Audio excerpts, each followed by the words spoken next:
আকাশবাণী খবর পড়ছি চঞ্চল ভট্টাচার্য। প্রথমে বিশেষ খবর। লোকসভা নির্বাচনের ষষ্ঠ দফার জন্য মনোনয়নপত্র দাখিলের সময়সীমা শেষ হবে আজ। অন্যদিকে পঞ্চম দফায় জমা পড়া মনোনয়নপত্র প্রত্যাহারেরও শেষ দিন আজ। তৃতীয় দফায় আগামীকাল মোট 93টি আসনে ভোট নেওয়া হবে।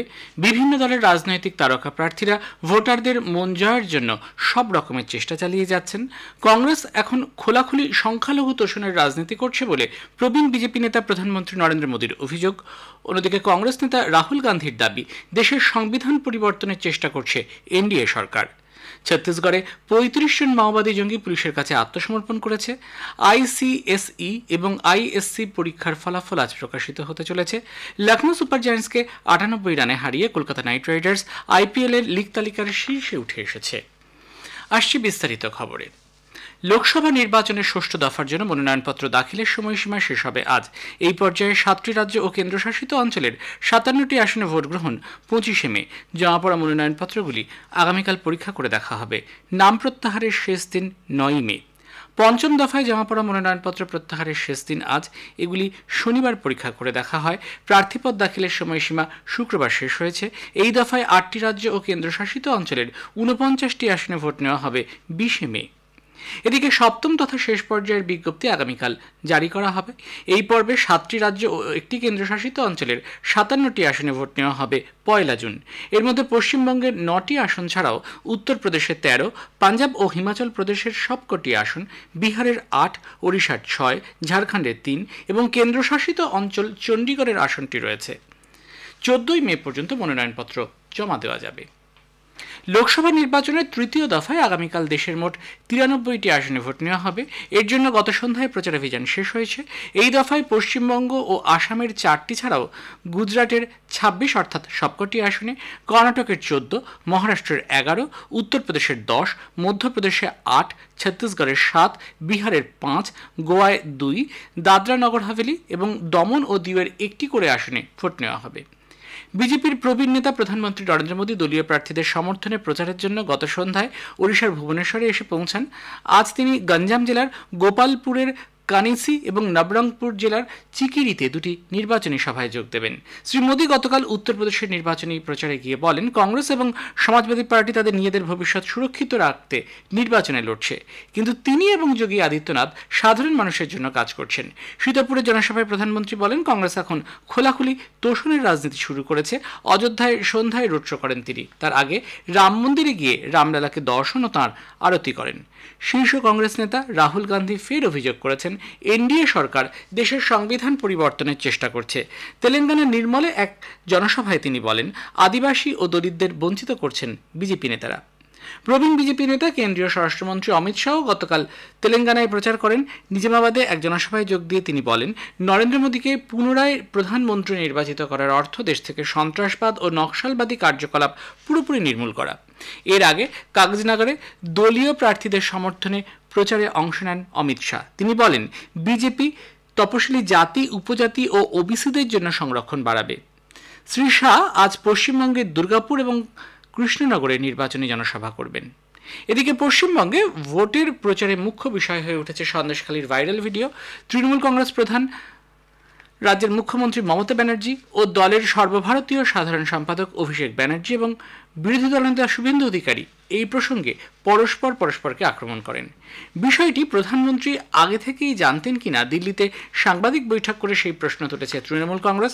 রাজ্যের মন্ত্রী শশী পাঁজা এবং দলের রাজ্যসভার ২ সাংসদ সাগরিকা ঘোষ ও সাকেত গোখেল অভিযোগ করেন, এই ষড়যন্ত্রে বিজেপির জাতীয় নেতারাও জড়িত। সাগরিকা বলেন, প্রধানমন্ত্রী নিজে সন্দেশখালীর গ্রামবাসীদের সঙ্গে কথা বলেন। সবকিছু জেনেই প্রধানমন্ত্রী মিথ্যাচার করেছেন কিনা সেই প্রশ্নও তিনি তোলেন।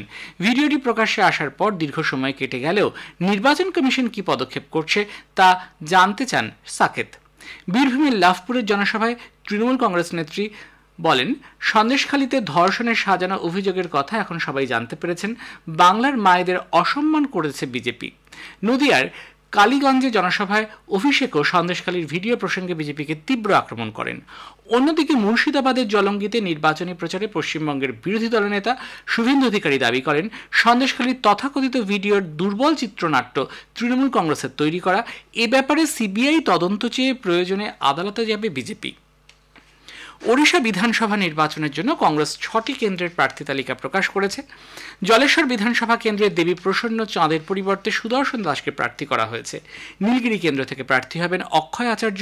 পুরী বিধানসভা কেন্দ্র থেকে কংগ্রেসের প্রার্থী হবেন উমা বল্লভ রথ, তিনি সুজিত মহাপাত্রের স্থলাভিষিক্ত হবেন।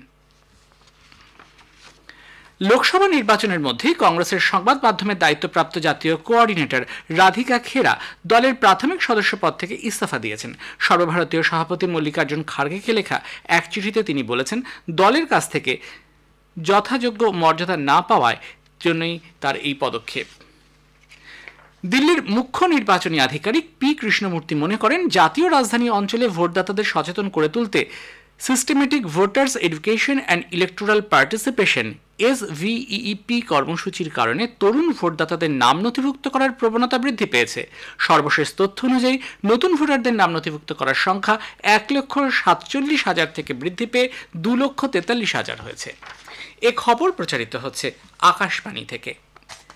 ছত্তিশগড়ের দান্তেওয়াড়া জেলায় 35 জন মাওবাদী জঙ্গি পুলিশের কাছে আত্মসমর্পণ করেছে।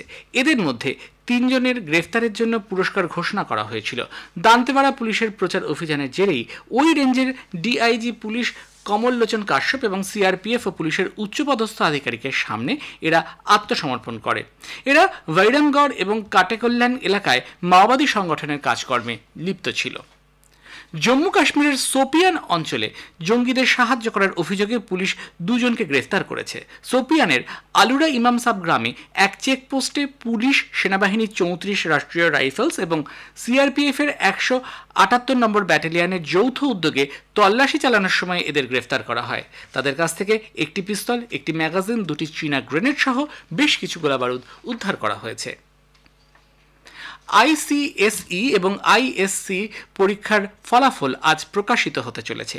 Council of Indian certificate examination বিজ্ঞপ্তি জারি করে একথা জানিয়েছে। আজ সকাল 11টায় ICSE পরীক্ষা এবং ISC পরীক্ষার ফলাফল ঘোষণা করা হবে। www.cisce.org এবং results.cisce.org থেকে ICSE এবং ISC পরীক্ষার রেজাল্ট দেখা যাবে। ওয়েবসাইট থেকে রেজাল্ট ডাউনলোড করতে পারবেন পরীক্ষার্থীরা। এরপর 10ই মে পর্যন্ত রিভিউ করার আবেদন করতে পারবেন তারা। পর্ষদ জানিয়েছে, নম্বর পুনর্বিবেচনার জন্য পরীক্ষার্থীরা সর্বোচ্চ যে কোনো 2টি বিষয়ে পরীক্ষা দিতে পারবে। চলতি বছর জুলাই মাসে নেওয়া হবে সেই পরীক্ষা। এই পরীক্ষা সংক্রান্ত যাবতীয় তথ্য http://cisce.org ওয়েবসাইটে দ্রুত আপলোড করা হবে বলে জানিয়েছে পর্ষদ। http://cisce.org ওয়েবসাইটে গিয়ে পাবলিক সার্ভিস মেনুতে ক্লিক করতে হবে।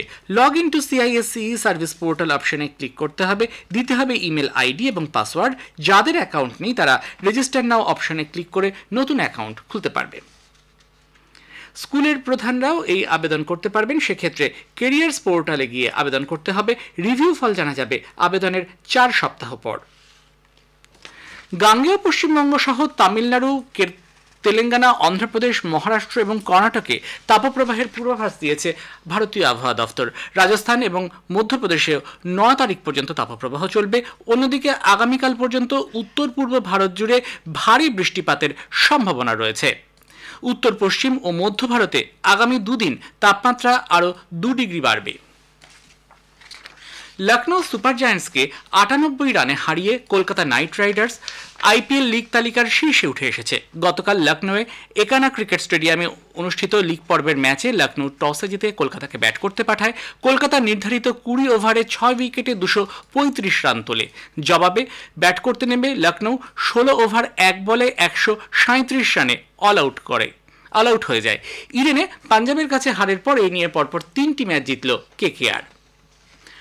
11 ম্যাচে 16 পয়েন্ট সংগ্রহ করে লিগ তালিকার শীর্ষে পৌঁছালো তারা। অন্যদিকে সমসংখ্যক ম্যাচে 12 পয়েন্ট নিয়ে 5ম স্থানে রইল লখনৌ।